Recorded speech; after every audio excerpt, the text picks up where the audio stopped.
Hey, how you doing? We're back, and get ready, hold on tight, because we are going to dive into the pool of passing tones. I'm going to show you some easy ways that you can dress up your playing and play some outside notes, pulling them into the scales that you've been learning, teach you some cool licks and some easy ways to get your playing to the next level and really spice it up. And what we're doing is we're using some notes that are outside the scale, but we're only using them in passing. Like I was playing in the intro, I was throwing in a lot of outside notes, but I was only using them as like a quick passing tone to get to another note in the scale, kind of bookending them in between scalar notes. And that's the trick. You can't really hang on them per se until you get, a little bit further along in your journey, because these passing tones might be, we're going to use them in the minor pentatonic and blues scale that you've been working with. They may be in other scales like the Aeolian mode or Dorian mode. I know, you're probably not up to that yet, and that's fine. You don't have to worry about it. So for now, you don't want to necessarily hang on these notes, but use them in passing. And I'll show you what I mean. Basically, let's just take that jam track I was playing over in the beginning, which was the B minor blues, track 9 on the Blues Jam Track CD, which is included in this DVD set. We're in the key of B minor, so let's use, for these examples, the B minor, pentatonic, and blues. It's just the basic box shape of minor pentatonic in the key of B, where your first finger's on that root note on the 7th fret, basic box blues scale.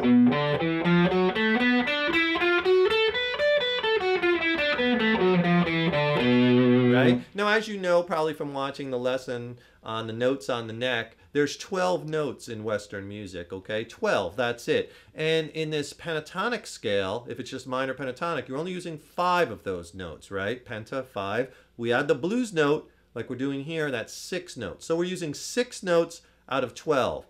Not a lot of notes. That's why I keep saying in a lot of my lessons, your rhythm while you're playing these leads is so important. And it's so important to have great rhythm chops within your soloing, because note choice, you're only choosing 6 notes, and now we'll add some more but passing. So it's very important to have a great vocabulary of rhythm chops and playing these melodic licks. Like I was in the beginning, I was kind of repeating and varying the licks. And that's what you want to do.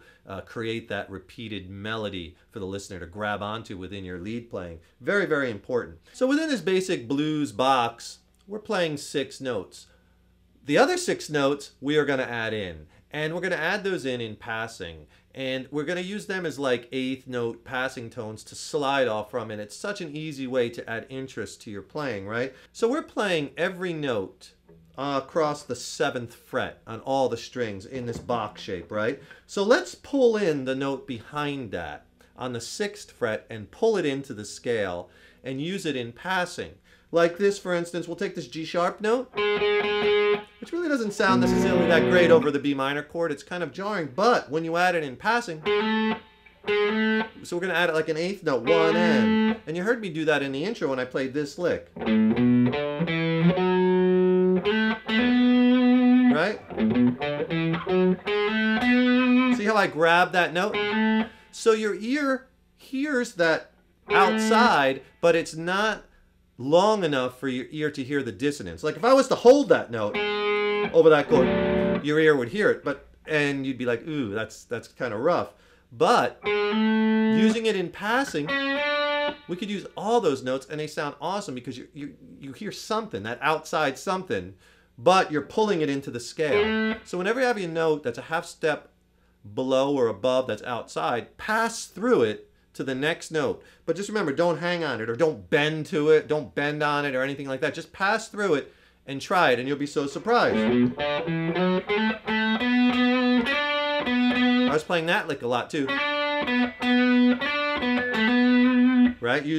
Sliding from that 6th to the 7th fret on the G string. Again, taking that note outside the pentatonic blues scale and doing a hammer 5 to 7 on the D.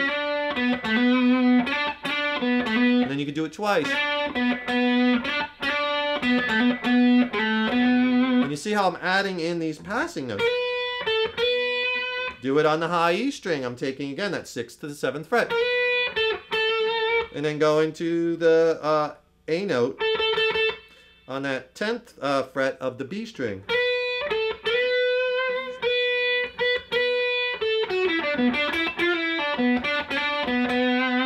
See how I'm kind of playing these licks right up the scale? And resolving to the B note.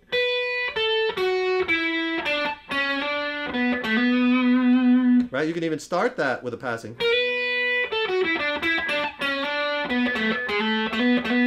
See how I'm varying that lick a little bit? I'm taking that bass lick that I just showed you, throwing in a couple other notes now.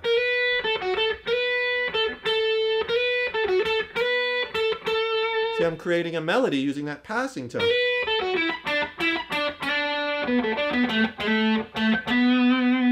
Right? So just start slow and repeat the lick. And I'm playing very easy licks to start with because I just want to get you going with this, and then you could just take off. So let's put on the jam track and check this out. I'll just do that very simple lick. Hear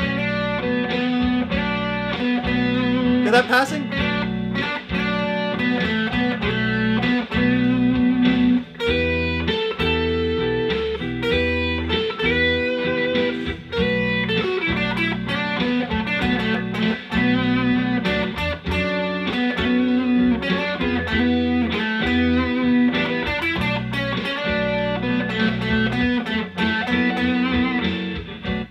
So do you see how you could just kind of sit there in that one position and just practice it? Just remember, one and. Listen, if I hang on that note, it won't sound good. See? See, your ear can hear that? I'm playing that B flat. No good, but listen when I pass through it. See, your ear can't pick that dissonance off. Hang on it. Very outside. See, if I hang on it, no good, but pass through it.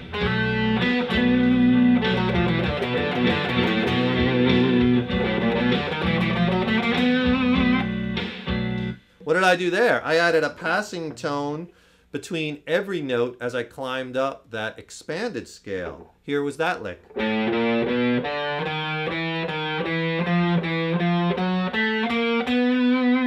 Right? Notice I'm putting in that second finger, that passing. Listen how that sounds over the jam track.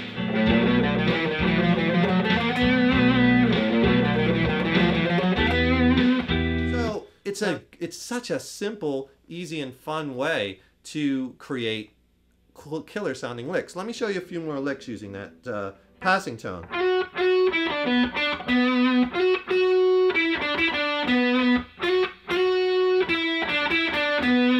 Notice again, I'm kind of resolving to the B. Now I'm sliding on the B string from that 6th to 7th fret to start.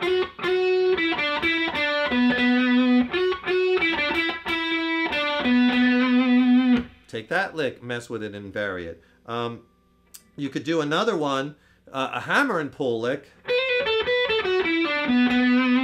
Here I'm taking this note, which is the C note, and just kind of doing from the B, hammer, pull. See? You don't want to hang it. Just, that's all you need is a hammer, pull.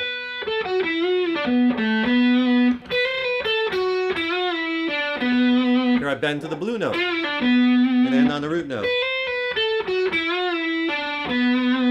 Right? That's a pretty cool lick. Again, that's just a quick hammer off that passing tone.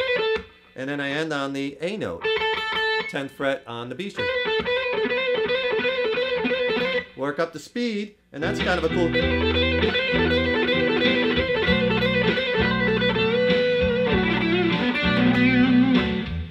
Right? All that is, hammer, pull, A note on the B string. So slow.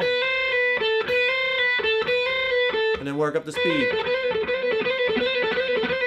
That's a good way to use a passing tone in a repeated kind of lick, right? Another kind of licks that I like are licks that stay on one note, but you change up the timing of the lick and then add a passing tone. Remember, you just don't want to be playing note, note, note, note, note, note, note, note, note, 1 and 2 and 3 and 4, and that has no rhythm to it, right? The rhythm, we need those rests in there. If you notice when you hear me play, I'm leaving some space. Stop, let the music breathe.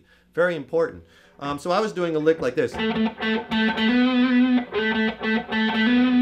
Right? And that is da da da da. I'm not doing this. See, there's a big difference. 1 and 2 and 3 and 4 and we don't play like that.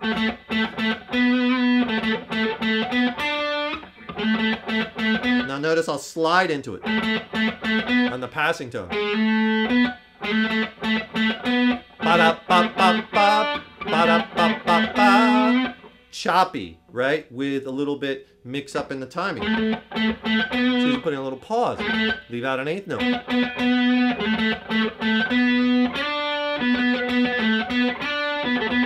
I think I played that note, that lick too. Notice again, there's that passing, 6th to 7th on the G string. To the 9th fret on the D. 9th D, 7th D, back to that root note, 9th D to B.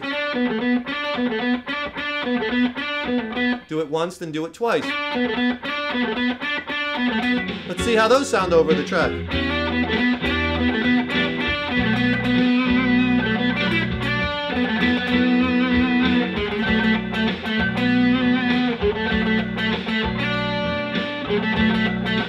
See how I mix up the timing? Timing of my notes.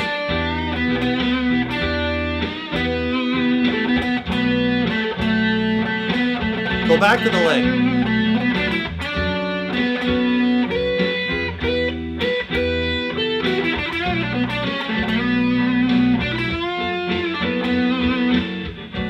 So when I say, I'm not talking about the timing, I'm talking about, when I talk about the lick timing, I'm talking about not playing right on the 8th note. I'm talking about giving it a little bit of 8th note rest, or let the music breathe, let the notes breathe, and then continue on.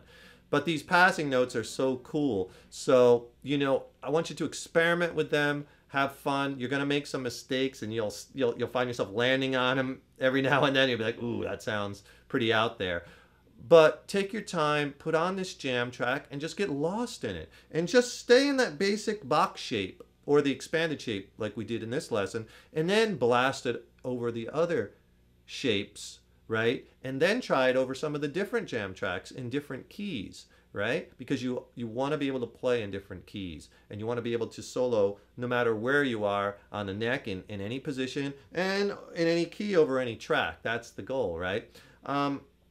So add this to your arsenal. Come up with some cool licks of your own. Put your own spin on these licks. Have fun. Remember, that's the most important thing, right? Guitar playing is supposed to be about fun. So make sure you do your studying and your time in the woodshed, but give yourself plenty of fun time on that guitar.